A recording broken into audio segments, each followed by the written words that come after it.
Figaro's Fluffy Cloud Surprise.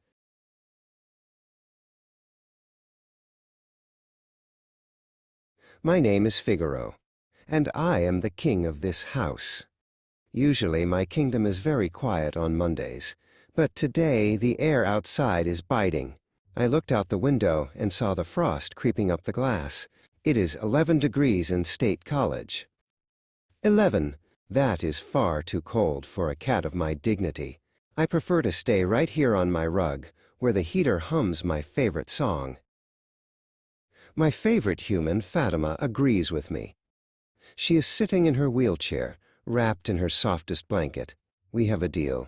I keep her lap warm, and she provides the best head scratches in the world. Even though she doesn't use words, I know exactly what she's thinking. Right now, she's thinking, "Figaro, it's a very special day." I can feel the excitement in her hands as she pats my back. The big humans, Gulson and Levent, are scurrying around like mice. Gulson is checking the oven, and Levent is looking at his watch every 30 seconds. They are waiting for something big.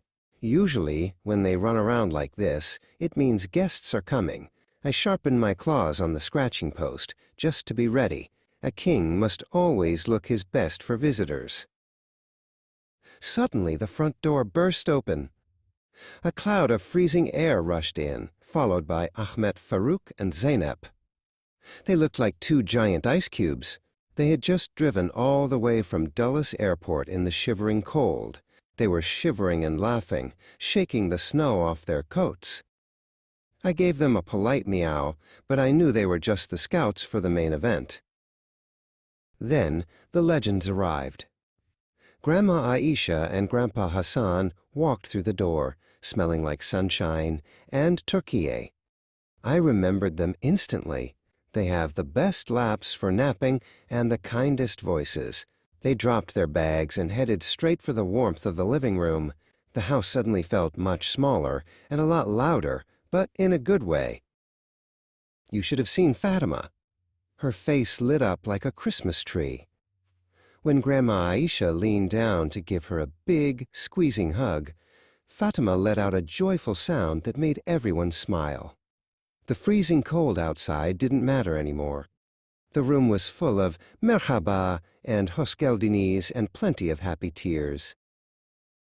Grandpa Hassan didn't come empty-handed. He reached into his bag and started pulling out treasures.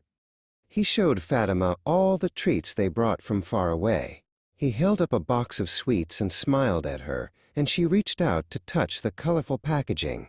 I sat nearby, hoping one of those treats might accidentally fall in my direction. For research purposes, of course. But then, the most important thing happened. Grandma Aisha reached into a large suitcase and pulled out mountains of white, frothy fabric. "New tulles for the windows," she announced. She piled the brand-new curtain tulles onto the back of the couch. They were white, airy, and looked exactly like the clouds I see when I'm dreaming in the sun. I didn't hesitate. A king knows a throne when he sees one. I leaped onto the couch and sank deep into the soft, gauzy tulle. It was even better than I imagined. It was like sitting on a marshmallow. I turned around 3 times, kneaded the fabric with my paws, and let out a long, satisfied purr.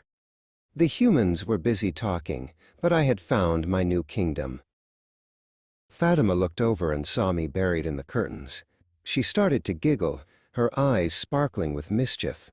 She knew I was being a silly cat, and I knew she was happy to have her whole family gathered around her.